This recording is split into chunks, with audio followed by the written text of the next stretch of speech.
اللہ کا ذکر کرے، اللہ کی یاد کرے، اللہ کا نام لے، تسبیح پڑھے، تحلیل کرے، تکبیر کرے اور دیگر کلمات خیر کہے، قرآن مجید کی تلاوت کرے اور نمازیں پڑھے یا جتنے بھی اعمال خیر ہیں جو ذکر کے زمرے میں آتے ہیں، جب وہ اللہ کا ذکر کرے تو اس کے دل میں ایک فرحت اور ایک خوشی محسوس ہو، یعنی طبیعت میں گھٹن نہ ہو، طبیعت کے اندر بست کی کیفیت و قبض کی نہ ہو، تو یہ سمجھ لو کہ اس کا اللہ اس کے ماضی کے عمل قبول کر چکا ہے اور اس کو اس لیے ذکر سے وحشت نہیں ہے۔ کچھ لوگ ہیں وہ کہتے ہیں میں بس ذکر کرنے لگ جاتا ہوں مجھے دل کو کچھ ہونے لگ جاتا ہے، تو یہ جو گھٹن کا پیدا ہو جانا ہے اس پر رجوع چاہیے، اس پر توبہ چاہیے۔ اس کا بھی علاج ہے۔ اگر کوئی ایسا شخص ہے کہ جب وہ کہتے ہیں کہ میں بڑے شوق سے قرآن مجید کھولتا ہوں تو بس بڑا مشکل ہو جاتا ہے میرے لیے، تسبیح پکڑتا ہوں تو مشکل ہو جاتا ہے، کئی لوگوں کو سارے کام اس وقت یاد آ جاتے ہیں، یا میں ابھی بیٹھا ہوں تو فوری دستک ہو جاتی ہے، کوئی آ جاتا ہے، تو اس کے لیے حالات پیدا نہیں ہوتے، اور اگر وہ کچھ پڑھے بھی تو اس کے لیے فرحت کی کیفیت پیدا نہیں ہوتی، تو اس کا حل یہ ہے کہ لا حول ولا قوت الا باللہ، اس کو بار بار پڑھے، کیونکہ یہ پڑھنے سے جو ہے وہ اللہ تعالیٰ اس کو حفاظتوں کا حصار عطا کرے گا اور بیماریاں دور کرے گا۔ یہ روحانی بیماری ہے، لیکن اگر نیکی کرنے سے فرحت ملتی ہے اور خوشی نصیب ہوتی ہے تو یہ اس بات کی دلیل ہے کہ اللہ جل شانہ نے اس کے لیے آسانیوں کے راستے کشادہ کر دیے ہیں، اور فرمایا کہ الا بذکر اللہ تطمئن القلوب، کہ اللہ کا ذکر جو ہے دلوں کو طمانینت، سکون بخشتا ہے۔ تو یہ تو طے شدہ حقیقت ہے، امر واقعہ ہے کہ ذکر الہی فرحت قلب کا سبب ہے، اور اگر فرحت نہیں ہے تو پھر مسئلہ ہے، یعنی آپ میٹھی چیز اگر زبان پہ رکھیں گے تو اس کی حلاوت محسوس ہوگی، اس کی مٹھاس سے آپ ایک خوشگوار فرحت محسوس کریں گے، لذت کام و دہن کی تسکین کا ساما بنے گی وہ چیز۔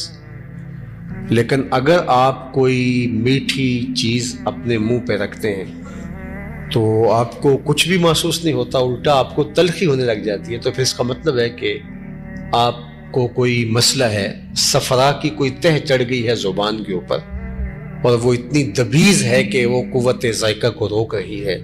تو اللہ کا ذکر کرنے سے حلاوت نہیں ملتی، طمانینت اس کا لازمہ ہے، اور اگر نصیب نہیں ہوتی تو پھر اس کا مطلب سیدھا سیدھا یہ ہے کہ کوئی پردہ چڑھ گیا ہے دل کے اوپر، تو اس کے مداوے کی صورت کرنی چاہیے، توبہ کرنی چاہیے، لا حول ولا قوت الا باللہ العلی العظیم پڑھنی چاہیے۔ اللہ نے ہمیں بڑا نوازا ہے، بہت کچھ عطا کیا ہے، بڑا کچھ نصیب فرمایا ہے۔ جس طرح کی میری اور آپ کی زندگی گزرتی ہے، ماضی میں تو بادشاہوں کی زندگی بھی اس طرح کی نہیں گزرتی تھی، وہ بھی گھوڑے کے اوپر سفر کرتے تھے، ہم تو گاڑیوں کے اوپر ٹھنڈے ماحول میں سفر کرتے ہیں۔ یہ پرانے بادشاہوں کے محلات میں نے دیکھے ہیں، مختلف ممالک کے اندر اچھے اچھے بنے ہوئے، لیکن اس سے اچھے گھر، آسودہ گھر آپ لوگوں کے بنے ہوئے، تو پھر اللہ نے کتنا عطا کیا ہے۔ وہ ماضی کے اندر ہم سنتے تھے کہ فلاں فلاں فلاں کو میسر تھا، آج سب کچھ آپ کے پاس میسر ہے، لیکن ہم ناشکرے ہو گئے۔ آج ہمارا سب سے بڑا مسئلہ شکر گزاری سے گریز کرنا ہے۔ سویر سے لے کر شام تک ہمیں یہ شکوے ہیں، اٹھتے ہوئے یہ شکوے کہ ہمارے پاس یہ نہیں، ہمارے پاس یہ نہیں، ہمارے پاس یہ نہیں، ہمارے پاس یہ نہیں۔ کبھی یہ بھی گننا شروع کریں کہ میرے اللہ نے مجھے یہ بھی عطا کیا، میرے اللہ نے مجھے یہ بھی عطا کیا، میرے اللہ نے مجھے یہ بھی عطا کیا۔ ہم نے تو جب سے ہوش سنبھالی ہے یہاں آسودگی دیکھی ہے، بچپن ہمارا اچھا گزرا، جوانی اچھی گزری، لڑکپن اچھا گزرا، اب بڑھاپا بھی ٹھیک گزر رہا ہے، لیکن یہ کتنے لوگ ہیں کہ جنہوں نے پوری زندگی مشقتوں میں گزاری، لیکن اس کے باوجود وہ بات بات پہ الحمدللہ کہہ رہے ہیں، اور ہم کہتے ہیں کہ بس جس کے پاس 3-4 کروڑ کی گاڑی بھی ہے، 10 کروڑ کا بنگلہ بھی ہے، بینک بیلنس بھی ہے، اللہ تعالیٰ نے سونے کڑیل جوان بیٹے بھی دیے ہیں، اللہ تعالیٰ نے گھر کو آبادیاں دی ہیں، خوشیاں دی ہیں، صحت دی ہے. تھوڑا سا ڈالر اوپر نیچے ہو گیا تو وہ کہتا ہے جی بس برا حال ہو گیا. اللہ کا شکر ادا کرنا سیکھیں، اس کی رضا کے دائرے میں رہیں. یہ نہ دیکھیں کہ کیا نہیں ہے، یہ دیکھیں کیا ہے. میرے اور آپ کے آقا و مولا نے کتنا خوبصورت ارشاد فرمایا، انظروا الی من هو اسفل منکم، فرمایا اپنے نیچے دیکھنے کا مزاج پیدا کرو، تم اللہ کے شکر گزار بن جاؤ گے. اوپر دیکھو گے تو ظاہر ہے ایک 2 کنال کے بنگلے میں رہنے والا شخص جب 6 کنال کا بنگلہ دیکھے گا تو وہ اس کو تنگ تنگ محسوس کرے گا. یہاں مسائل ہیں، وہ کہتا ہے گاڑیاں صحیح پارک نہیں ہوتی، یہ مسئلہ ہے، یہ مسئلہ ہے، یہ مسئلہ ہے. لیکن وہ جو 3 مرلے کے کرائے کے گھر میں رہتے ہیں، اگر اس کو دیکھے گا تو اس کی آنکھوں سے تشکر کے آنسو ٹپکیں گے کہ میرے مالک تو نے مجھے کیا عطا کر رہا ہے، کیا کیا نعمتیں تو نے مجھے عطا کی. ہمیں معمولی سی تکلیف ہو تو ڈاکٹر کے پاس چلے جاتے ہیں اور کہتے ہیں اعلیٰ سے اعلیٰ اور اچھی سے اچھی دوائی تجویز کیجیے. اور میں اس بوڑھی عورت کو بھی جانتا ہوں کہ جو ہاتھ میں بوتل پکڑے مجھے کہتی ہے دم کر دیجئے، مجھے ہارٹ کا مسئلہ ہے. تو میں نے کہا آپ دوائی لیا کریں، تو وہ کہتے ہیں کہ دوائی کے تو پیسے نہیں، اس لیے تو دم کروانے آئے. اللہ اکبر. تو اب دوائی کس کو ضرورت ہے، اور دوسری جانب عامل ہیں وہ اس کا گاہک ہوتا ہے، وہ اس کا گاہک ہوتا ہے، وہ مجبور، وہ مفلوق الحال جو مجبور ہو کے آئی ہے. اس کو تو چاہیے تھا کہ اس کو دوائی لے کر کے دیتا، لیکن وہ کہتا ہے چلو مجھے ایک گاہک مل گیا، اس کو اشتہار بھی بناتا ہے. تو آج ذرا دیکھیے پھیلے ہوئے دنیا کے اوپر درد. ہم اللہ کا شکر ادا کریں کہ اللہ نے ہمیں جس حالت میں رکھا ہے. فرمایا انظروا الی من هو اسفل منکم، اپنے نیچے دیکھنے کا مزاج پیدا کرو، اپنی مٹی پہ ہی چلنے کا سلیقہ سیکھو. سنگ مرمر پہ چلو گے تو پھسل جاؤ گے. اوپر ہی دیکھنا ہے، نیچے دیکھنا ہی نہیں ہے. تو جب بات آئی دین کی تو اس وقت ہم اپنے نیچے دیکھتے ہیں، فلاں بخشا گیا تو ہم بھی بخشے جائیں گے. اچھا اگر وہ نہ بخشا گیا تو کیا کہانی ہے؟ ہمیں بتایا گیا ہے دین میں اپنے اوپر دیکھو. یار فلاں اتنے مرتبے، اتنے نوافل بھی اس کو نصیب ہیں، شراک بھی، تہجد بھی، فلاں فلاں بھی، بالکل وہ رزق حلال کماتا ہے، مشکوک پیسہ اپنے مال میں شامل نہیں ہونے دیتا، اس کی طرف دیکھو. وہاں ہم نیچے دیکھتے ہیں، دیکھو فلاں تو دن رات لوٹ رہا ہے، تو کوئی بات نہیں، ہم نے بھی 2 کما لیے تو کیا ہوا. اور جب بات دنیا کی آتی ہے اس وقت ہم اوپر دیکھتے ہیں، جبکہ ہمیں کہا گیا دنیا میں اپنے نیچے دیکھو، دین میں اپنے اوپر دیکھو، سوکھے ہو جاؤ.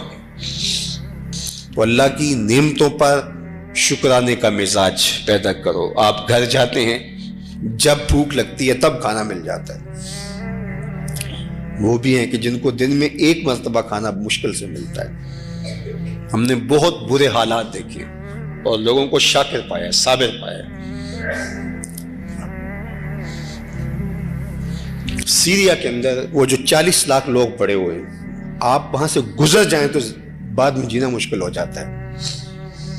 وہاں عورتیں 6 بیوہ لے کے بیٹھی ہوئی ہیں، بچے ان کے شوہر شہید ہو گئے، ان کی بیٹیوں کے جو ہیں وہ شوہر شہید ہو گئے، اور ان کے یتیموں کو لے کر کے بیٹھی ہوئی ہیں پھٹے ہوئے خیمے.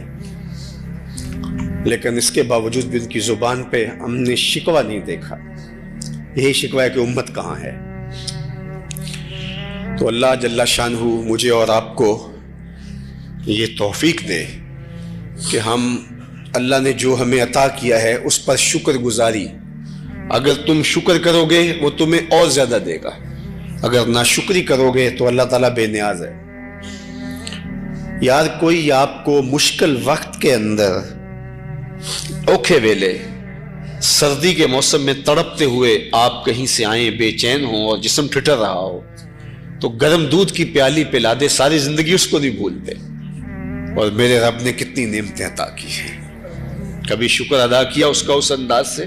یہ جو کووڈ کے دن آئے تھے تو آپ کو پتا ہوگا کہ یہ آکسیجن نہیں مل رہی تھی، جو مصنوعی آکسیجن بندے کو چاہیے ہوتی ہے وہ نہیں مل رہی تھی، اور اس کے لیے کتنے پیسے خرچنے پڑتے تھے. تو میں نے ان دنوں میں بھی کہا تھا، آپ کو شاید یاد ہوگا کہ اللہ یہ ہمیں روز مفت عطا کرتا ہے، وافر مقدار میں ہمارے لیے پیدا کر رکھی ہے. جس طرح ہم اپنا کھانا خریدتے ہیں، کپڑے خریدتے ہیں، گھر بناتے ہیں، اگر ہمیں آکسیجن بھی اپنی ضرورت کی پوری کرنی پڑتی، خریدنی پڑتی، امیر سے امیر آدمی بھی جو ہے وہ اس ڈیمانڈ کو پورا نہ کر پاتا۔ آکسیجن کے سلنڈر لیے لوگ لائنوں میں لگے ہوتے اور کتنے لوگ مر جاتے آکسیجن نہ ملنے کی وجہ سے، لیکن میرے رب نے اس کو مفت عطا کیا ہوا ہے۔ سورج کی روشنی مفت عطا کی ہے، چاند کی چاندنی مفت عطا کی ہے، ہوائیں، زمین، آسمان۔ یہ اس لیے ہمیں احساس نہیں ہے کہ ان کی نہ لوڈ شیڈنگ ہوتی ہے اور نہ اللہ ان کا بل بھیجتا ہے، نہ اضافہ ہوتا ہے، نہ کچھ نہیں ہوتا۔ تم اور میں جتنے بھی نافرمان ہو جائیں، اس نے کبھی سورج کو نہیں روکا کہ ان کے گھر میں روشنی نہیں بھیجنی۔ لیکن یہ بات ذہن میں رکھو، وہ دنیا کے ساز و سامان اسے بھی دیتا ہے جس سے راضی ہے، اسے بھی دیتا ہے جس پہ راضی نہیں، لیکن دین اور دل کی دولت صرف اسے دیتا ہے جس پہ راضی ہوتا ہے۔ جس کو دل کی کائنات مل گئی اس کو بہت بڑا خزانہ ملا، اور جس کو یہ نصیب نہیں ہے، اس کا دل بنجر ہے، خالی ہے، کچھ بھی نہیں ہے اس کے دل کے اندر، اس سے بڑا محروم کوئی نہیں ہے۔